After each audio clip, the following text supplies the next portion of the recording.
Hi everyone, it's Adrian Leah. This video is going to be about the Raven's Prophecy Tarot and Invoking the Morrigan.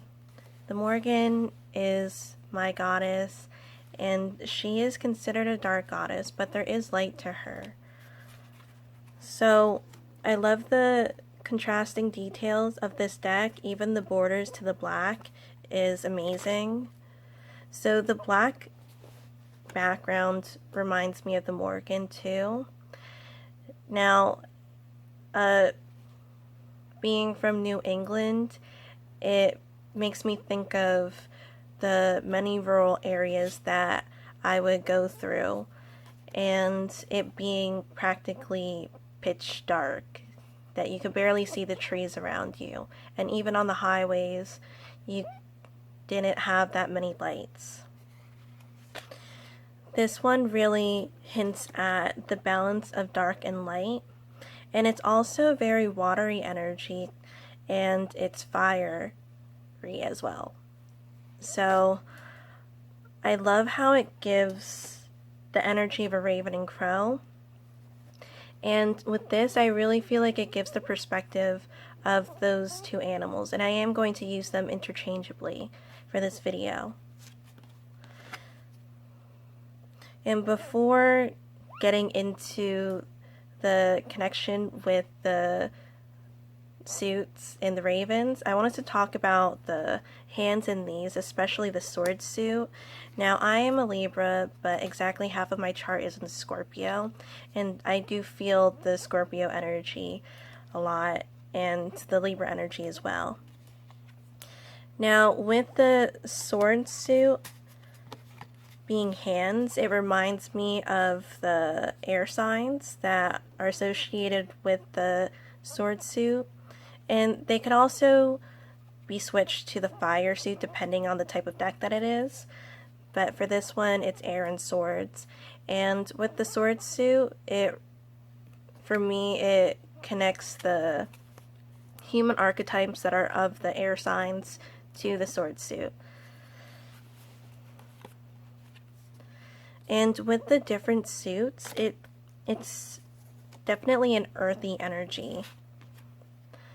I actually love using this deck with the Sustain Yourself cards, and I do feel the connectedness and oneness with that deck because it gives different aspects of different areas of life.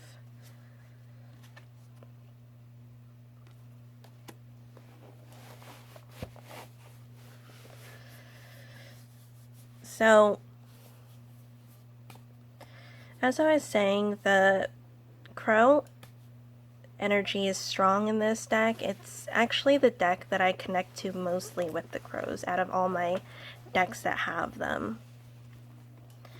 And even looking at these, I feel like if a crow were to make this deck, they would use these types of connections with the suits and the cards.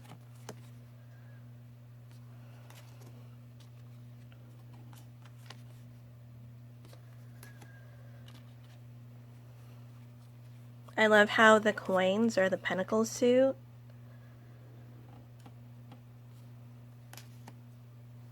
And you definitely feel the abundance and the earthiness of it. I really love the use of the picture of the Queen of Wands.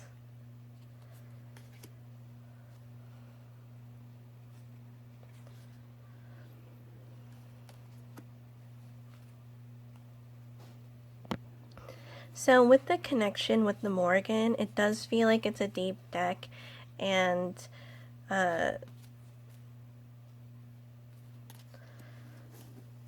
darkness of it does feel comforting to me.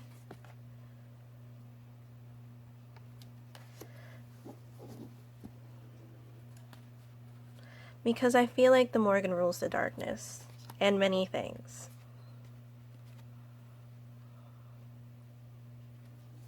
I love this Empress card. I love the use of shovels in here. And I really love the Devil card too. It's one of my pickier cards because generally, I feel like paganism doesn't really have the devil archetype as like other religions that do have it. And I like taking different parts of religions and making it my own belief system. So with this, I feel like it's a powerful present card. And it looks human in a way too, because I consider the devil as more of a scapegoat that people use to put their problems on, or your society would blame that type of being on things that are happening in their lives. Not saying that there aren't more negative energies, but generally that would be the gist of what I would think.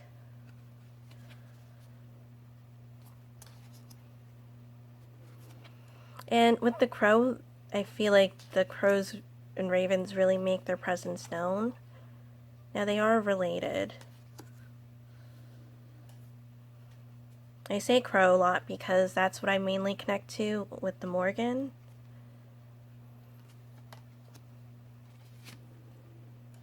I just feel like it's such an abundant deck. And that was the Six of Wands. I really love the lighter colors too. And that reminds me, with the lighter colors, it feels like one of those moments where, especially with the Nine of Cups, you're going through a difficult time in your life and you have that moment, or that a card like this where it brings you peace and it gives you hope. But this deck is dramatic, which is why I feel like it's a balance of fire and water.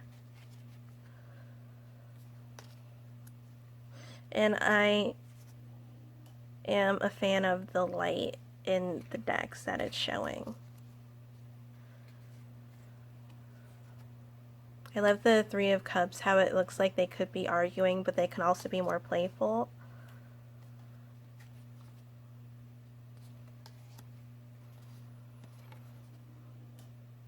In the poses and the way that it's more defined with singularity rather than having so much going on in the picture. Even though this has a lot going on with it, I feel like there is a concentration on certain aspects. But as a reader, you can get multiple interpretations just by looking at something, which is the beauty of it. So I'm running out of time, and I'll just keep going until my camera stops.